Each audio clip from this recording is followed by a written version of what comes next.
Hello, everyone. Hello. Welcome to our live discussion. We're going to be talking about Dust Tracks on the Road by Zora Neale Hurston. I think this is my favorite book. It's one of my favorite books that she's published that we've read so far. Yeah. Like, I like Their Eyes Are Watching God. It's always been one of my favorite books by her. But this one was everything. All the books we've read, it makes sense regarding her life, her spiritual journey, her relationships. Her books and her switch on even just writing in general to then switching to folklore. Mm-hmm. You know, how she got into it. That we learned that in this book as well. Right. Like the beginning, I was sort of sad for her because like it talked about, hold on. Let's see. It's like her childhood and how her dad treated her because he didn't want her. I thought that was sad. Yeah. And then she was like, "What did she say? She wanted like a horse or something." A horse? Yeah, it's something like that. I forget. He asked her what she wanted for something. I think it might have been for her birthday. And he's like, "We ain't white folks." Yo, Zora from a young age was living in this fantasy world. And I appreciated that. Like she wanted something different. It takes someone like that to be able to be innovative and to push the boundaries of society norms. And I think, back then it's like everybody, if you were Black and you were a woman, you did XYZ and then that was it. Mm-hmm. But to push society norms and to do something different, to even graduate beyond middle school, high school, like that was not a society norm for Black women. Yeah. So. And like I thought it was interesting saying that she hated school. She hated it, but she lied and said that she did. Mm-hmm. She did. Like she liked geography and reading and recess. And recess. And I never thought that she didn't like school. Yeah. I'm thinking at all, because and you don't get that. You get that in the beginning of the book, but then towards the end, it's like she's craving it. She's craving high school and college, and she was like, "Forget it. I'm just like." I think at one point later in the book, she even says like, "Not $1 to her name," and she just shows up and registers, like to try to when she was living in DC, like just shows up. Right. So I found that interesting, but I also found interesting how she liked Greek mythology. Oh yes, that was very interesting at the beginning of the book. Right, I'm like, Greek. That was the first thing that would have popped up in my head. And to build off of Greek mythology, and then she learns about, hoodoo, and technically that would be Black mythology-ish. No, I guess not mythology, but still folklore. It's in the same family, I guess, of folklore. Yeah. So it's interesting how well thought out this book was. The tone of what the beginning of the book was, and how that correlated to the end of the book. But just I felt like it was just so much growth. Right. A lot of growth. I mean, she talked about her favorite story, which was Hercules, and then the Jungle Book, which I never read the book, but I remember watching the old the cartoon movie, which I loved. But yeah, and then she when we were talking about how she did folklore and all that, like Moses on the Mountain book that we read. And it's crazy because she started reading the Bible. Like, well, her grandmother made her read the Bible. Right? A lot of people were readers back then. Right. And she studied it. That's the thing. Like, she studied the Bible and she connected certain things like hoodoo and stuff like that within it. Yeah. And I feel like maybe with Moses, there might be some truth to that. I agree. Yeah. Like, I think there's some truth. The Bible has been altered so much. And the fact that she's traveled through all these different countries and was exploring everybody's spirituality and religion, I can see how she would come up with that. I think I've always known Moses as an adult as to be the person who was the not creator of hoodoo, but like the first of it, right? Like the first person, the first well-known person to practice hoodoo was Moses. And I've always known that as an adult. And it just clarified it more when I read it. But yeah, a lot of people, I don't know. I don't know what, I didn't even think about like what are people's thoughts as far as like if that was hoodoo or Christianity or whatever the case may be. But Moses was a Black man, and he was doing things that people, if you were to talk to a Christian today, like that's not possible. You know, it's not, because Christianity wasn't, the origin wasn't in Jerusalem and Egypt. It wasn't even existing. Yeah, it didn't exist. Yeah. But I've always tied Moses to hoodoo, personally. Yeah. As an adult. When I was younger, no. Yeah. I didn't think twice about it, but like able to do miracles, having visions, and then Zora from a young age had visions. Yeah.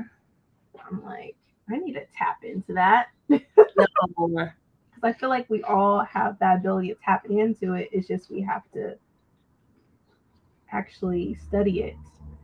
And you have to study it and want to. Your belief systems have to be very, deep into it, but it's all about will and beliefs, I would think. But I do want to as well. I feel like later in the book, when Zora does like the whole detox in the water and snake around her belly button, snake something around her belly button. I wish I had my book, but I was at work. I think that kind of like really enhanced, her spirituality. As she's learning about hoodoo, being in the South and learning these folklore stories from others. But yeah, her visions at such a young age, and on top of, I can see how confusing that is, on top of being in a household, where your father wasn't really around and didn't want you. The thing that really in the beginning of the book that kind of got to me was when the mom passed. When we read the mom's book, I guess Mom and Dad's book, it just we know how we felt about John, like that. Yeah. He was a piece of shit. But knowing that her mom like told her, don't do this, don't do that, and she felt like she failed her, that kind of like made me shed a tear or two. Yeah, and she was only 9. She was very, very intelligent for a 9-year-old. Yeah. And it made me sad that she had no connections with her siblings. Yeah. At all, and how she was expressing how lonely she was. Because I mean, you can have a lot of family, but at the end of the day, you could feel lonely because you don't talk to them, or you just have a disconnect with them. Yeah, facts. Mm. Yeah, she was one of the youngest ones, right? Like she was the baby. Yeah, Um, she was like one of the youngest. and they were all off to school and doing their own things and trying to live their life. Like everybody was. After the mom died, I feel like, you know, everybody split and started going off on their own way, trying to create a life for themselves, right? They left the nest, which rightfully so. Like leave the nest, try to create a life for yourselves, but forgetting that you do have this baby sister that doesn't have the support that she needs. Mm-hmm. So, yeah, that was hard. Yeah, and the fact that she wanted to know how her dad felt when her mom died. Yo, I don't think he cared. you don't think who cared? The dad, her dad. Oh yeah, I think that hurt him. I would disagree a little bit. I think that with him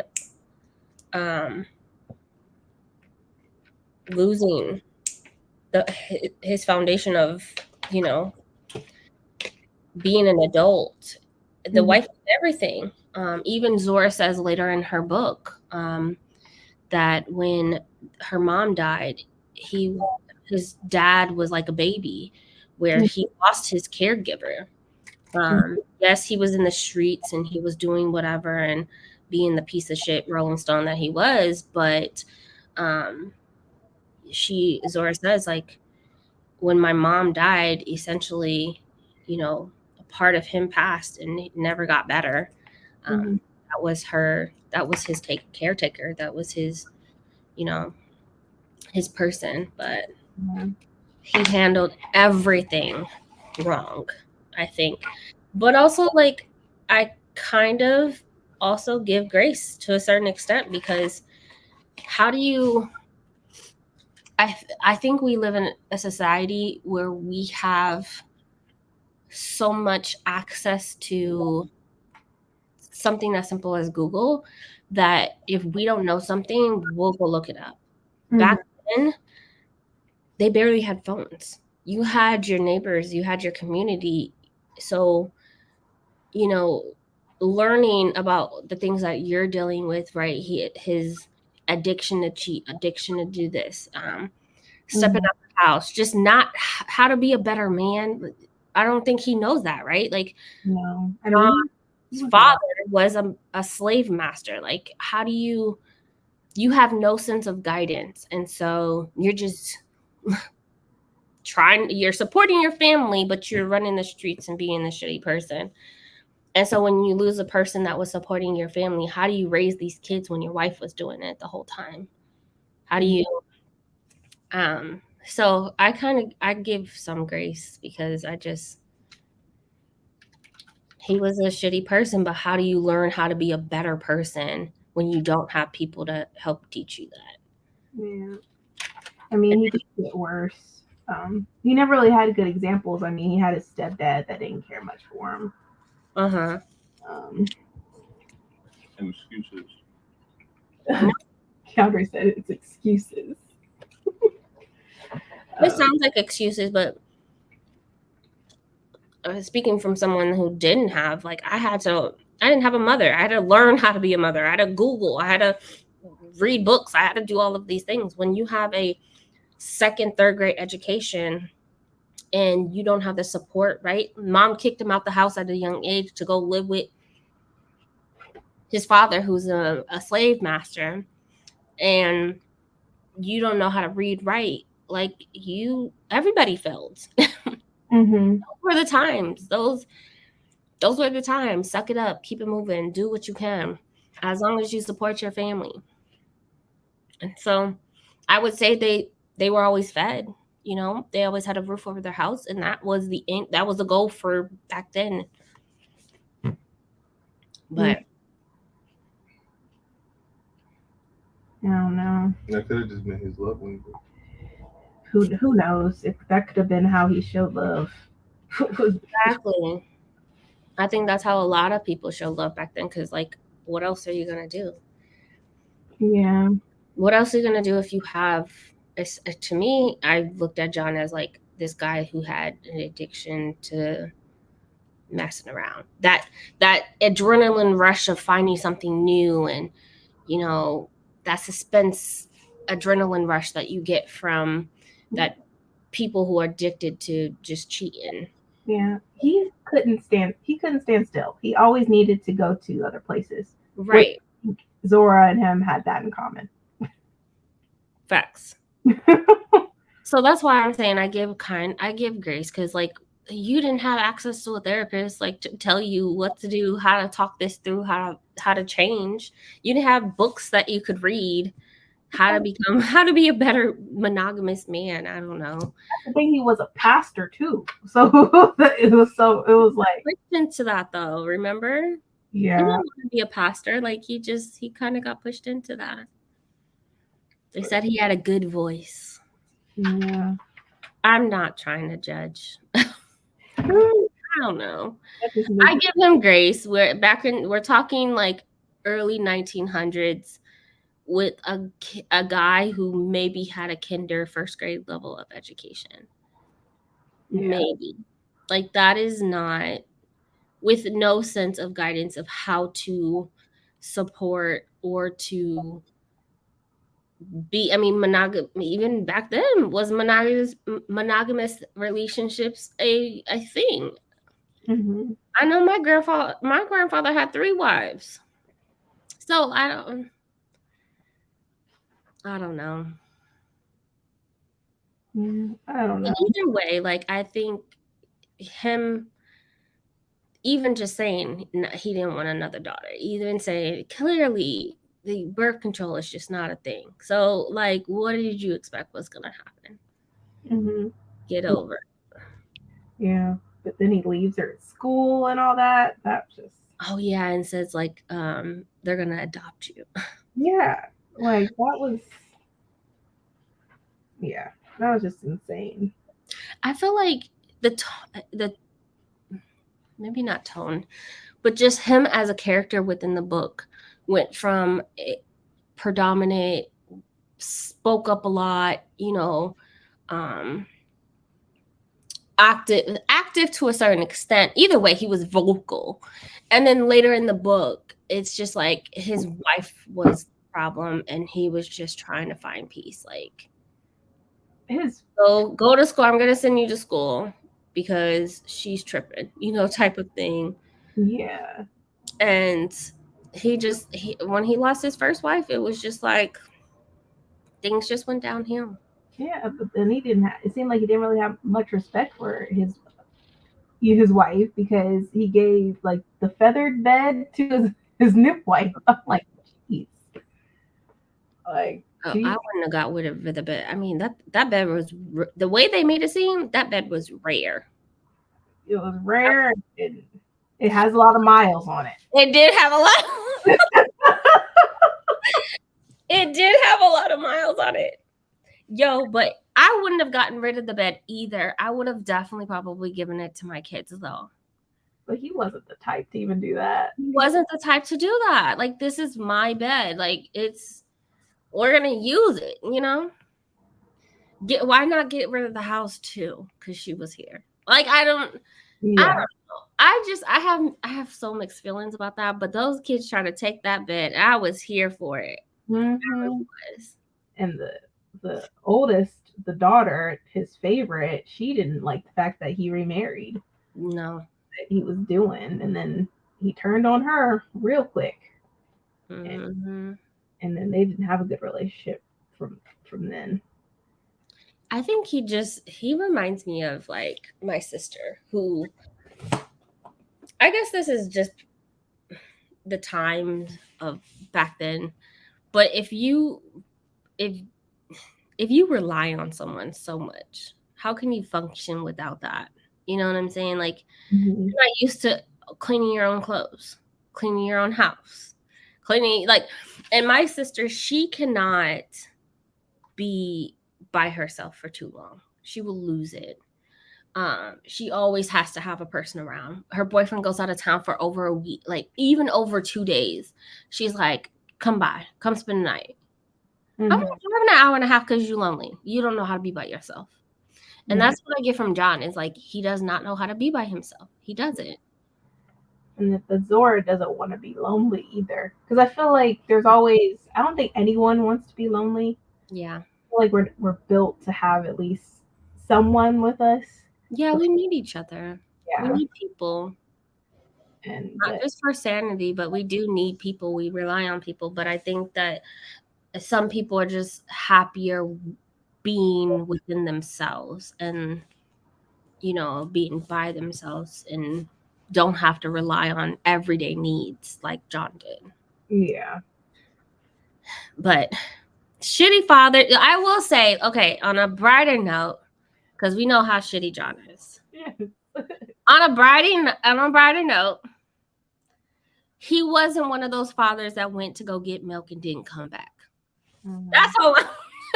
Because in the 30s or in the 20s and 30s, you know, he could have easily went to the store and got milk and didn't come back. Mhm. Yeah. Did it before? He left those kids before. After the, what was it? After the first baby or something like that. Mhm. Second baby, I don't know. The girl didn't had a baby, and then he left, got a whole new job, and then finally, after like a year or two, came and got him. Yeah. Just from then on, it's like her life was at a rough start, and it seemed like it was hard. I don't think she ever had an easy day in her life. But No, I definitely agree with that. yeah, I mean, when she got that her deal for I forget which book, which was only it was $200, but $200 was a lot back then. She was so excited. Yo, and got evicted from her house like the same day she accepted it. Mm-hmm. Like that is insane. She was late on rent for a few months, right? And then she finally got the book deal and received the letter. She was I remember like reading it and I was like, open it. And she didn't open it right away. Mm-hmm. And she got kicked out of her house. They told her to leave. And then she went straight to like the post office, or she went straight somewhere and like sent a message back and said accepted. And like that is the start of Zora. That is the start of Zora as an author. And I mean, she had published more works within schools, but that was a moment to get a book deal all in one day and then be evicted. Like, if that doesn't sum up the Zora with the struggles and the success all at the same time. Right. It's just I just felt so bad a little bit, you know, about her life, how she just said I wanted family, love, peace, and a resting place. And she said she felt depressed for days. Ugh. I think as she was writing those books, I think she was also trying to find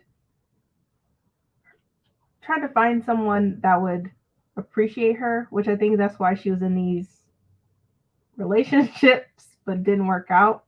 Like the first one, I'm like, man, no. And then her other one, he was controlling. He reminded me of Joe from Their Eyes Were Watching God, Janie's husband. That's so funny. I didn't even make that connection. Yeah, like didn't want her to work. just stop writing.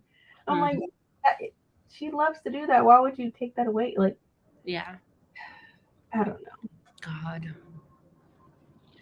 Then yeah, I'm glad she walked away from it. She, you know, they got married, but then she asked for a divorce or whatever. But yeah, but she did say she knew how to pick them. yeah. Say that. You know, and all of the jobs that she had, I feel like, she's such a great storyteller. which is why it's a shame when I looking back and seeing like those TikToks of like people bashing Zora and the writing. She's such an amazing storyteller. Like I felt like when she was writing this book, I felt like she was talking directly to me, and I was with her on this journey. No lie, I remember her getting a job where she was supposed to be a house cleaner, and then she's taking care, and she's spending time with the kids more so. And then the hate from one of the workers where she was like, I'm tired of Zora not cleaning and blah, blah, blah, blah, blah. And she's and they finally kick her out. And I'm just like, I was ready to fight. Like it just, but she told the story so well. It was done so well. Yeah. From beginning to end. She had so many jobs. And so whenever in the past, I would look at those timelines and I'm like, dang, Zora, you were getting around. Like, but it all makes so much sense. Yeah. It really does. Like, I did not know that she wrote Their Eyes Were Watching God in Haiti. Yeah. Did not know. In 7 weeks. Mm-hmm. Who can say that? I don't know an author that has written their book and got done with it in 7 weeks. In 7 weeks, which is insane. Insane. I think she wrote this one in LA, right? Or in California somewhere. Yeah. Mm-hmm. But yeah, she was just fucking up. She's iconic. She really is. Her time in Haiti, that was so much fun to read about. And again, all of this just comes together because we read the books where is in the setting of Haiti. We read the books in the setting of Louisiana and Florida, her parents, and then she puts all of that within this book. And I feel like that some of the other parts, when we continue reading, we're going to get those same settings. Yeah. She puts so much of herself in all of her books that we have read, minus Moses Man on the Mountain, but all of the settings are real. They're actually happening. It's again, I go back to like, she's such a great storyteller. Yeah. And this is definitely one of my top books for the year for sure. I loved it. I loved everything about this book. Yeah. Like the fact that she had those visions and she knew how her life was going to be. Mm-hmm. I know that had to be scary. I don't want to know how my life is going to be. Like, disappointed. What? Like, usually people would like give up or just not do anything, but she still kept doing what she wanted to do, regardless of what she knew. Yeah. Which I admire her for that. Facts. Because if I knew how my last days was going to be, I would be traumatized. Right. Knowing how my life is going to be, I don't think I want to know. Yeah. Because I might be disappointed in myself. I might not ever get there. I might not be, and I don't want to be successful. I just want to make do. I want to have a happy life, and that's the goal. Like if that doesn't happen, then I don't want to know. Yeah. So. But maybe it motivated her to do all this. Like write all the books as fast as she could, because she didn't really know the day or time. Right. So maybe she thought, like, I'm gonna do what I want. I'm gonna study voodoo. I'm gonna go to Haiti, New Orleans. I'm just gonna go everywhere. Like funded too, like, which is such a great opportunity compared to like what her siblings had, right? When she got accepted into the folklore department, and they told her like, okay, you're gonna go down south and you're gonna learn. And she first went down south, and she's asking about, mythology, but Greek mythology. People don't know about that. Like, you ask about the wrong things. And so I was like, girl, this is the South. They don't know nothing about no Hercules. Yeah. But yeah, she found her niche, she found her way, and became successful after that. But at first she went down south and she was just like so disappointed. Nobody knew about folklore, what that was, what that word is, right? Like that word itself. Mm-hmm. People who barely have a first grade, second grade education, like folklore. Right. But then the fact that she said she regretted all of her books, I'm like, no, don't do that. But I feel like a lot of authors probably regret it because they look at it then and like, oh, I could have wrote this. I did something better, yeah. Yeah, I could have more knowledge about this. I could have educated myself about this particular subject, or I could have edited this and put this instead. So I get that aspect of it, but I was like, don't regret your work. Don't do that. I did the part 2. Yeah. God, I wish I had my book, but I remember feeling so disappointed. Like, you don't know how iconic you are. Right. You don't know. Oh man. But yeah, I agree with Alicia about the guy taking her to Canada. I was like, girl, run. That was insane. That was insane. Sorry, I'm looking at Keandre because he's loud as heck. Scratching his throat. What is he doing? He's laughing. Oh. I'm like, what's wrong with you?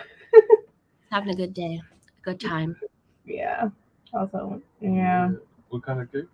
But I also like when they were talking about history, like the Dahomey and the people and how sold their own people into slavery. Mm-hmm. Which I feel like we got a sense of that when the Warrior. Wait, what was it called? It's on Netflix. It has Viola Davis in it.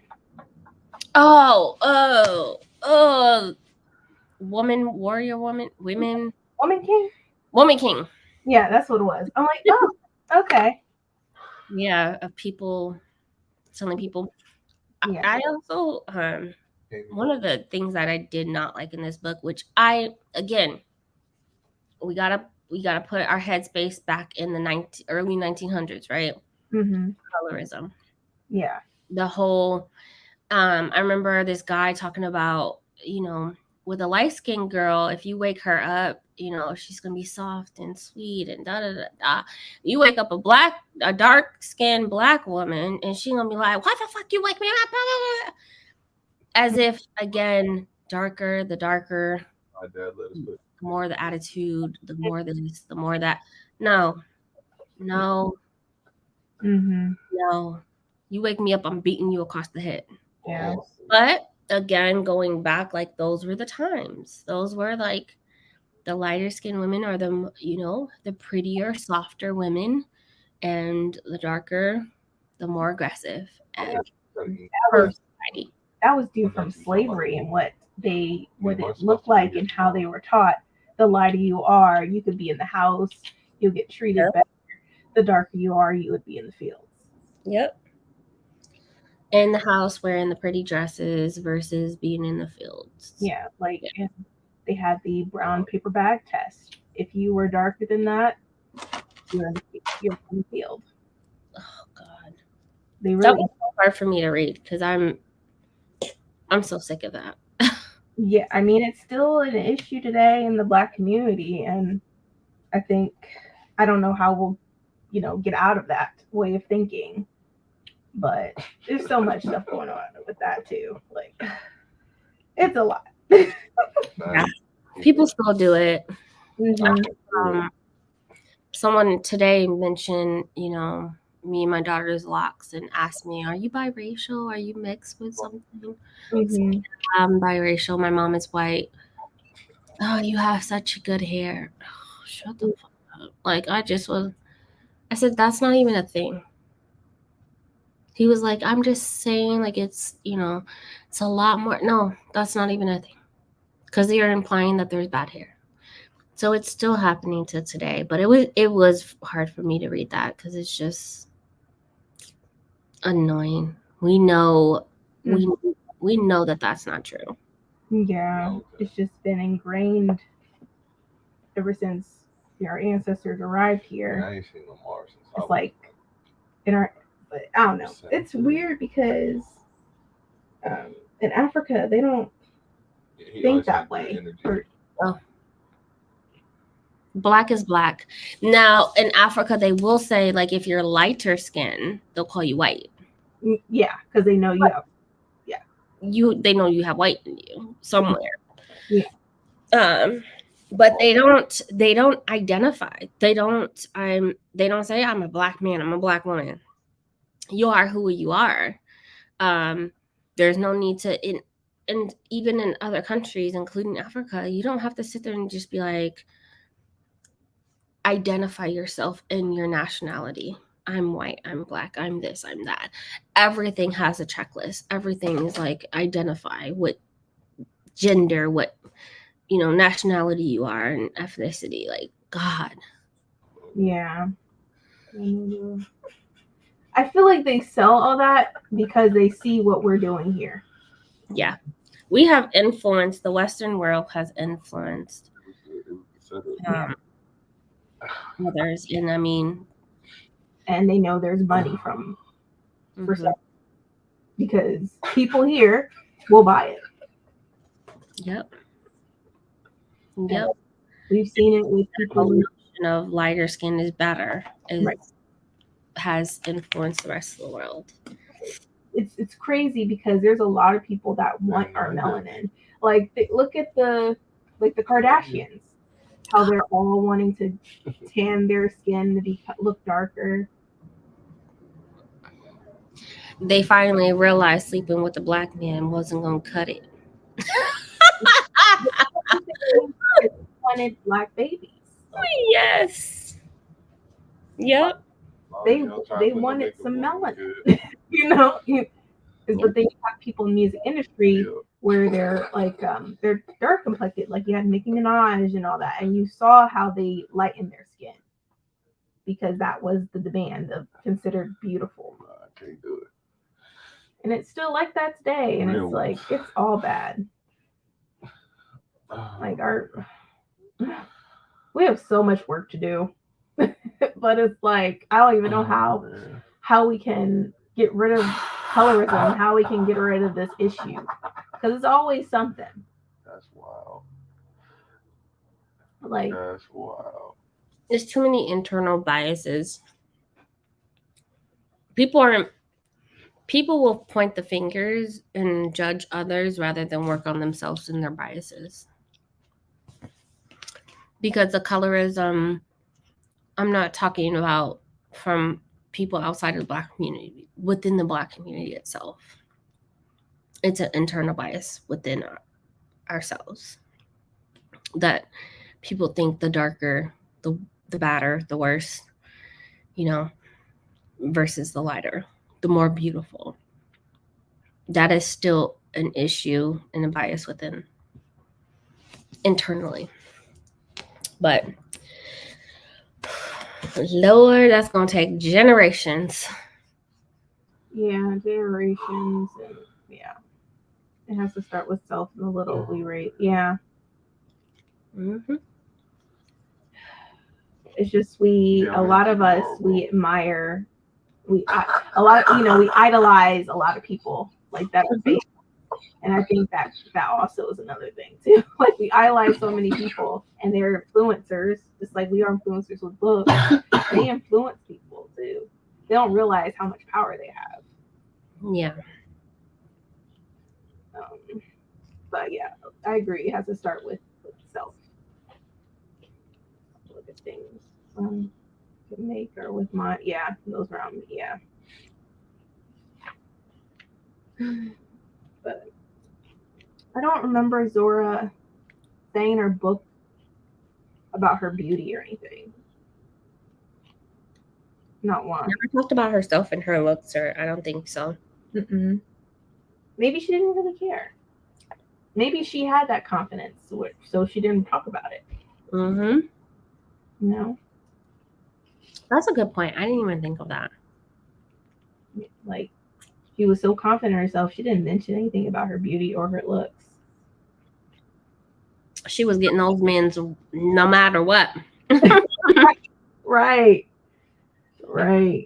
So, yeah, this was just a great book. Now, I was looking in the background, like the back of the book for the chronology, and some of the stuff was surprising, because one of them it said was September 1948. And it said falsely accused of molesting a 10-year-old boy and arrested. I was like, wait, what? But it was dismissed in March of 1949. I was like, wait, what? In what city? Did it say? No, it doesn't say what city. I'm like, what the heck? A 10-year-old boy? Mm-hmm. Gross. It didn't go more into detail, but I was like, wait, what? Yeah. But it was dismissed, though. I think we talked about that earlier this year. Or it was mentioned. Yeah. Yeah, but I know her books.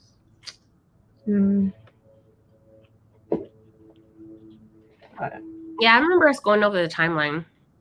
mm-hmm. I was like, what? Because I was just randomly looking back here. I was just scrolling through, briefly, and I was like, eh. But I just love the fact that she was traveling, too. She didn't care. She just traveled. Mm-hmm. Going to Jamaica, Haiti, New Orleans, Florida.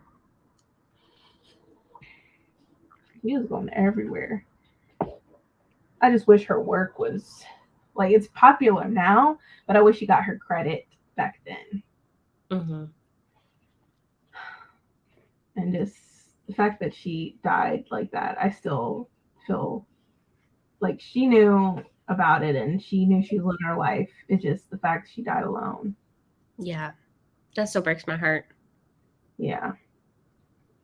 And then her grave was set up or anything, like. Yeah. In my head, I'm like, but that's another thing. Like her siblings, they obviously weren't close. They never connected with each other, or like she didn't talk about her siblings that much after a certain period in the book. Mm-hmm. Cause I don't know. I would when she entered college, like they kind of phased out because the family took her in, paid for her college, and she became really successful there. But yeah. Yeah, Lucy's. I feel like that it shouldn't have been in here because I feel like people might look at her differently. Mm-hmm.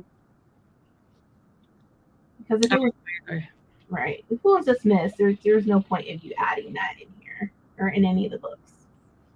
Yeah, it definitely puts a bad taste in my mouth as Zora herself. But like it seems like they want people to judge her character and based off of that one thing. Like we don't know Zora personally, we weren't alive yet, but I don't know. Growing up, no one ever talked about Zora either. I honestly didn't know about her until I started reading as an adult. Yeah, like the only book I read by her was Their Eyes Were Watching God. But I still didn't know much about her background, her childhood, nothing. And I just feel like she's a very pivotal author. And I still am mad still today for people saying that we shouldn't read Zora because it doesn't make sense. And if we said we read it, we're like that will always be in my head. I'm like, how dare you? It seemed like you haven't even tried. Yeah. And the times. This is not a modern. Though her books, I will say, the earlier books and the way that we built this schedule for Zora is we started by publication order. The order that the first book compared to now, the books get easier to read, and you know, the books, I think it goes back as early as like 1931. Mhm. To me, even then, like, it's even with the dialect, I had to read it out loud, but it's still readable. Like, if you're a reader, you could still read it. Yeah. But to go online, that's what I was saying earlier, to go online and say, like, to just bash someone who's such an amazing storyteller and who has paved the way for other Black authors to be able to step into the scene of writing and publishing, traditionally publishing books, is a disgrace to mankind, and it's giving Black on Black crime. I don't like it. It's disgusting, and yeah, they need to keep their mouth shut. But it was harder to read in the earlier published books compared to now. Yeah. It can be done if you are a reader. You can read all these hyphenated acronyms that people do on social media, LBQQR2F eggplant emoji. You can read Zora. Yeah. Like, I'd be looking at some of these things, I'm like, what does this even mean? Yeah. You can read it. It's not freaking rocket science. Sometimes I feel like now people, they want to read books that are easy. They want the information given to them. They're lazy as fuck. Like, if you have a hard time, like, okay, if you can't understand the dialect, that's perfectly fine. But it's part of its history. It is. People still talk like this to this very day. Yep. I have family in the South that still talk like this. My dad is 80 years old. He still talks like this. Like, this is not anything new. And look, Right. it's the way people talk. Right. I mean, It's the way people talk. it's our history. You have spirituals. You have a lot of things that are ingrained with Black history. And we're going to lose a lot of that by talking proper. Can you imagine our grandkids not seeing or listening or understanding it? That's going to break my heart. Mm-hmm. Like, all of these things, I remember I was talking to someone when we were at the hospital, and my daughter, one of the nurse, and she was like, little girl, you touching my things? And we both looked at my daughter. I was like, are you touching my things? But the way she was, we were talking, and she was like, all of these things my mother said to me when I was younger. She was born in the 50s, and she was like, all of these things, or not the 50s, she was born in the 60s, and she was like, these things that my mother used to say to me, I say to my kids. And I was like, I love that. Like, my daughter knows, don't leave my door open, I'm not trying to air up outside. Like, she knows some of these things, like, but not nearly as much as like my grandmother used to tell me. Mm-hmm. It's so important. Like, I feel like, man, now they're just gonna be in books. They're just gonna be in books. yeah, Our grandkids and great grandkids will have to read about it. Oh God, this is why I keep saying, if you have a gift, please put it out there and to the world, because you don't have people. won't. We don't have books like this. They're, it's just regular English, Yeah. And I feel like that history, that dialect should still be taught. And I feel like it's slowly disappearing because it's banning books is one thing. And then you just have people that want to have easy reads. Yeah. And eventually, I don't think people are going to read Zora anymore. Like,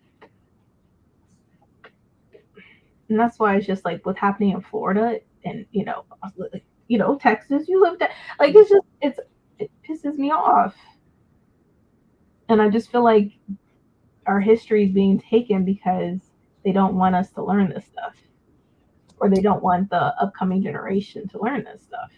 I agree. Or they want people to be ignorant. And our kids are not reading books in classrooms.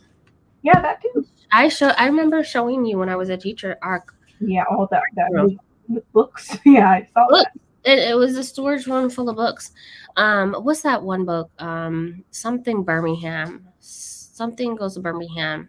I'm trying to think. But When Dixie was a big classroom read for Mhm. young kids. These books are not being read at all. Like, you read Zora when you were in high school. I did not. Yeah. I did not. I had no idea. And this is why, to me, when I was a reading teacher, I stressed the fun of reading. The fun of reading. I love that my child loves to pick up a book, because like we will have those that day where no one's reading books like Zora because they don't enjoy reading at all. Right? Like, they have an attention span of a goldfish, and if it's more than 7 seconds, they lost all interest. Mm-hmm. So I think it's important for us to pass all of this down to our children, like get them to enjoy the fun out of books like this, like learning about someone's life and trying to put our foot in their shoes and walk the journey with them throughout this book. Like, Yeah. And it's fun. Reading is fun. It's so much fun. We had a great time with this book. yeah. We had an amazing time with this book, and it would break my heart if this just like Zora Neale Hurston was not on the lips or thoughts of people in the future. Yeah. Like reading this book, it felt like Zora was family. Mm-hmm. So yeah, she was talking to me, girl, the whole time. So the whole time I felt like she was talking to me, and we were homies, like, and having a good time. And to me, yeah. And oral history, it's still much alive. I agree. Just with some music though, it talks about, still colorism and all of the stuff too. I'm glad we've gotten away from like a lot of the shaking butts and all that. I haven't. It's still happening. It's just, it was like every song for like a whole year. Yeah. But yeah, I think music will definitely be pivotal, but also reading like that. It's so much fun. Like, I had a great time with this. I really wanted to. I wish she had more in it. Like, I wanted to even be more in depth. But I guess we'll read more. We're gonna still read the rest of her books, of course, and learn more about her as we go on. But this is the last paragraph. It's just like, oh, I had to underline it. Yeah. Zora definitely, she went through some things. I'm so glad for someone who was living in that day and age that she was not held down to forget your dream of going to school, forget your dream of wanting to write and read and learn. Because at some point in the book, she was craving school, right? She was craving knowledge. She was craving the books and all of those things. But I'm so glad that she went that route rather than it's time to be a wife. It's time for you to get your shit together and to be a wife and sit down. Yeah, or clean for a living or be behind a desk. Right. I mean, we're talking the 20s, but like the 20s, yeah, the 20s, 1920s, going to school, you want an education. Yeah. Oh, you want to be a housewife. You want to take care of these kids. Mm-hmm. Women weren't supposed to be working, for companies back then necessarily, especially Black women. You were a cleaner. If you want a job, you're going to go clean somebody's house. Yeah. But she did not take that route. She went and lived a life and told and wrote about it. Yeah. And I love that because that sounds so freaking fascinating. Like I wouldn't mind it if she was my English teacher. I ain't gonna lie. Like listen now. Like one seminar with her. Yo, she did want to be a teacher at one point. Like that was, yeah. I just feel like being in her presence. Oh man.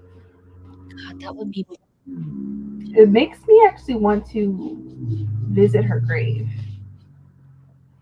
Which is in Florida? Where is it? Didn't Alice Walker found her grave? Right. I don't know where she moved it to though. Yeah. I don't know. I want to visit her and I want to visit Octavia, which is in LA. I'm trying to see, is it in the timeline? I can Google it. Let me Google because Google's my friend.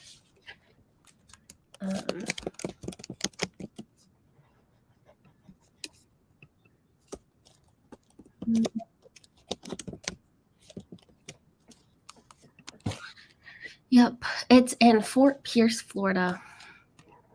Where is that? Right? It is close to West Palm Beach. Oh, okay. So that's near my family. Okay. So it's literally on the edge of Florida. Okay. But it's north of West Palm Beach. Okay. Isn't it? Garden of Heavenly Rest is what it's called, a cemetery. Okay. I want to see if they have a picture of it, like if they did anything. Oh, that looks nice. I want to visit her and I want to visit Octavia as well. I really need to start booking my trip to LA for my birthday. See if I can get that done this year. Possibly. If I go to Florida, if I can make it Fort Pierce, I definitely want to visit her grave. Yo, I'm so glad that we did this. Yeah. I'm so connected to her because she family at this point, like you said.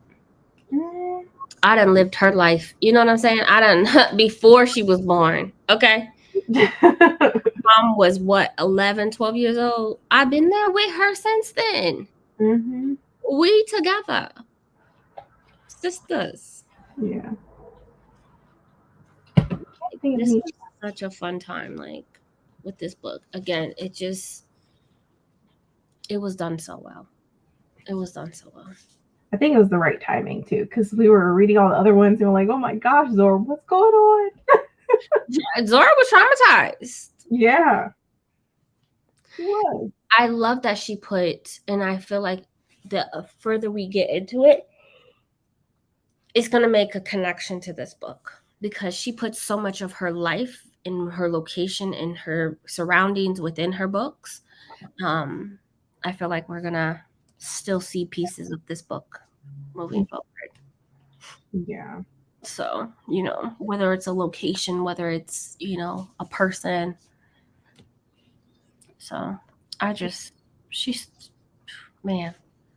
Yeah. And then book in 7 weeks. Like, come on. Right. On a typewriter. They ain't have no computers back then, y'all. Mm-mm. But I am looking forward to reading her next book because I guess that's like a romance. Sort of. I don't even know. I don't read the synopsis for that. Oh, yeah. Yeah. Sarah. Somebody's married, right? Yeah, I think so. Two people once deeply in love and deeply at odds. Sounds like Zora to me. It's a romance. Like Zora to me. I feel like I wonder if this book is going to be like pertaining to her relationships, maybe. Like all the names she's used in her books were from real people from her hometown and stuff. So I'm curious to read it. We'll see how she. And this book is big. Yeah, it is chunky. And there's no audio, I don't think. Maybe this is a fictional story about her relationship. Yeah. You know, Yeah. I feel like that's what she might end up doing. Like it's a fictional story with made up characters, but it's her relationship Yeah. of two people that weren't once in love. Mhm. If Canada gets mentioned, I know it's her. Yeah. We should know by now. Look, period. This was published 1948. Jonas Guard was published 1934. Man. 1934. First book deal. I was there in this book. When she got evicted and published her first book. I was there. I can't believe it was that long ago. Sis was just talking to me. Oh, man. I'm just playing, y'all. I'm so tired. But no, for real, she did a great job with this book because I mean, she was talking to me like we family. Right. A lot of people don't like that type of writing style where they're talking directly to the audience. At least that's how I felt. Yeah. Why? Well, I feel like we're used to it by now. How she talks and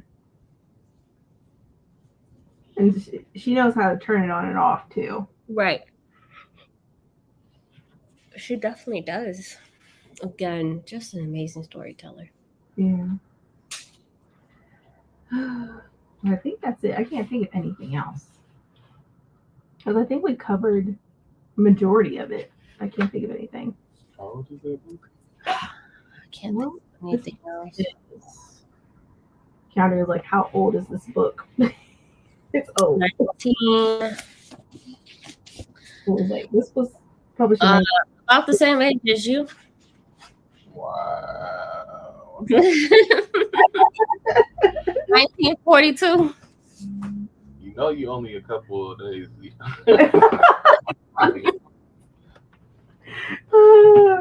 book is like 80, 81 years old. God, and for it to still be that good. You know, a lot of books don't age well. No, that's impressive. Yeah. A lot of books do not age well at all. This book is big. Sorry, for Zora, 300 and not including the timeline. 363 pages. Yeah. How much is the Dust Tracks on the Road? Let me see. This is not including the appendix. It's 232.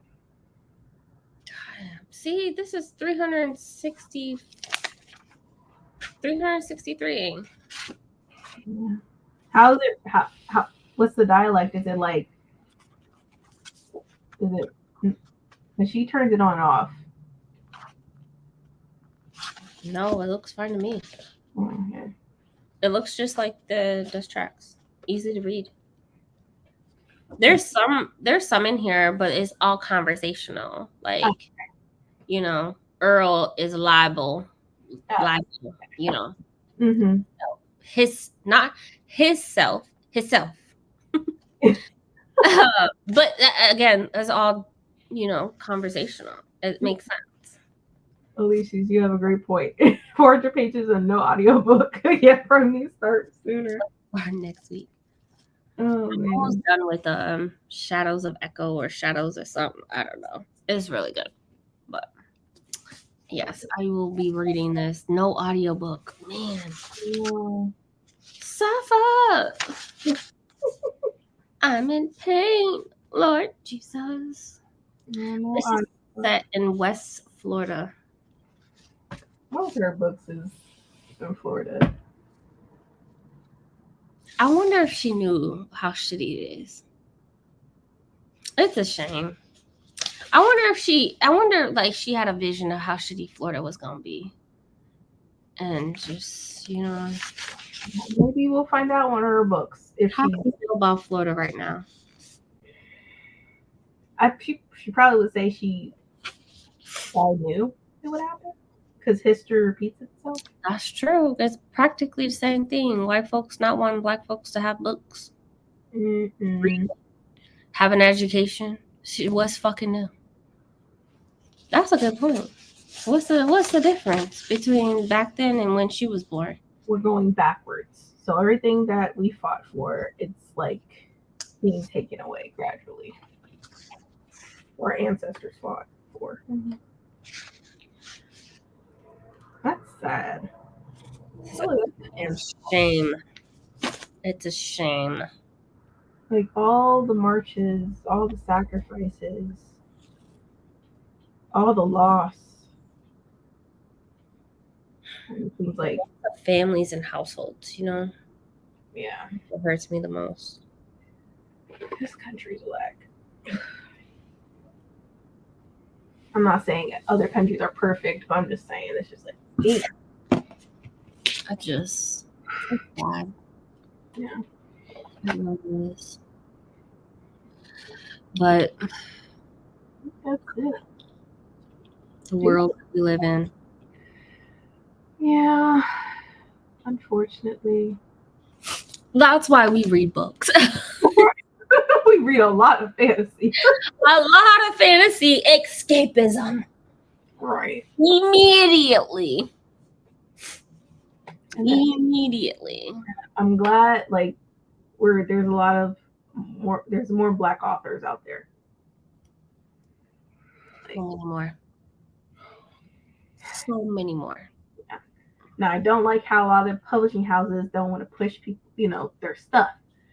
But I'm glad they're writing regardless of how the world is.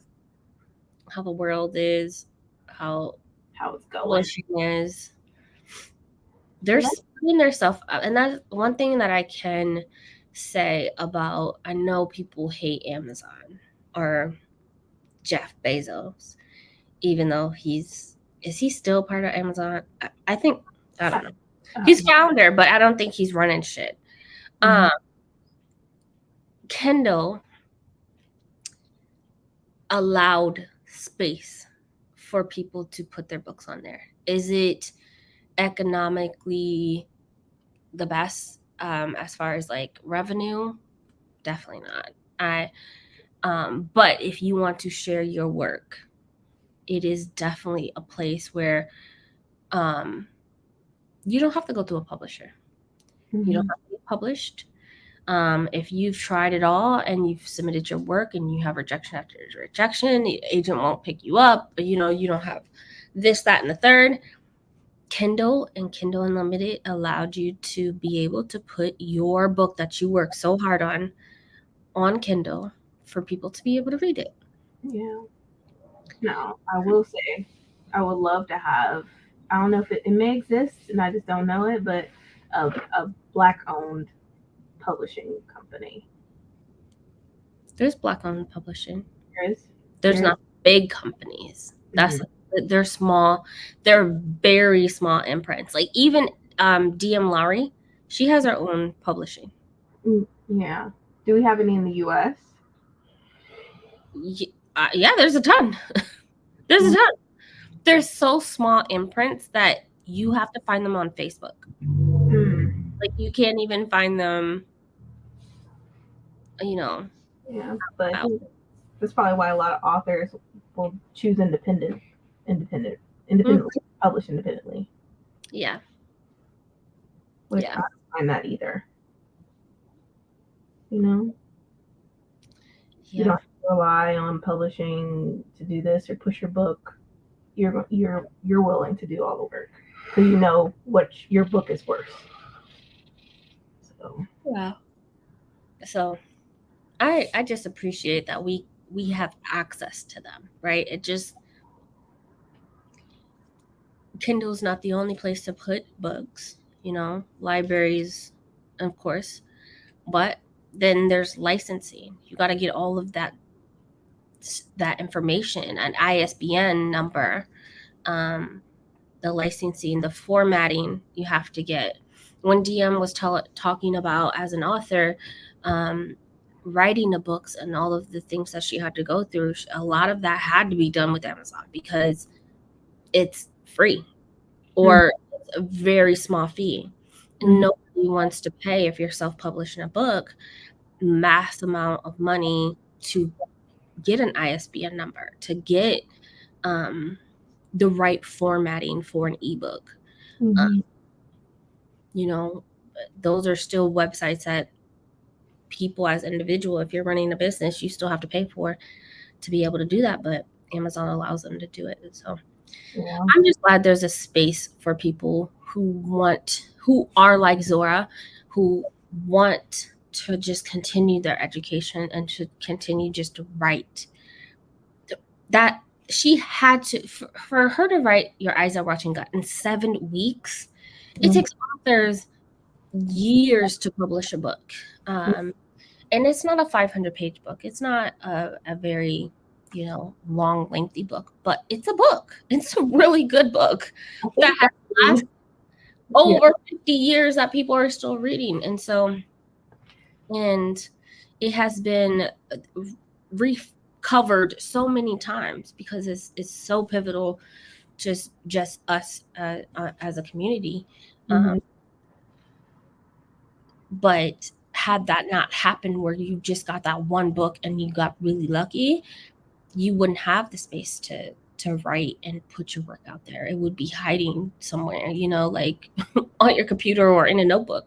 I'm glad that there's people doing it, and have space to do it. Right. So, yeah. Well, I think that is it. That was a good closure. It was a closure. Sorry y'all had to listen to my little rant. Oh, you're good. Oh, perfect. But I'm really happy. Zora inspired me with so much stuff, and I'm just glad. Yeah, pretty much saying just keep pushing regardless of what the world and people tell you.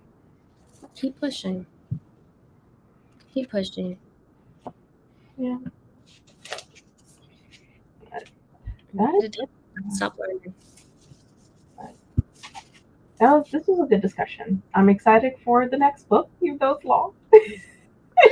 How long? Zora, what was you thinking? No, I'm just playing. That must be her longest book, I think, that we've read so far. So, yeah, definitely. With no audio. We're going to get through it, though, y'all. We're going to get through it. And I think it's going to be great. I think it's going to be a toxic-ass relationship, and I'm here for it.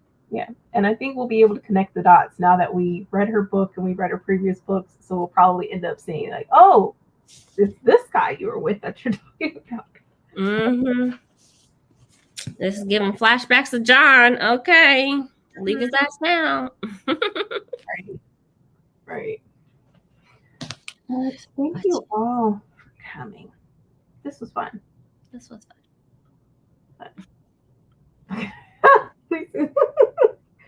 Oh God, probably gonna talk about another toxic man, but who knows? Toxic man. Who knows?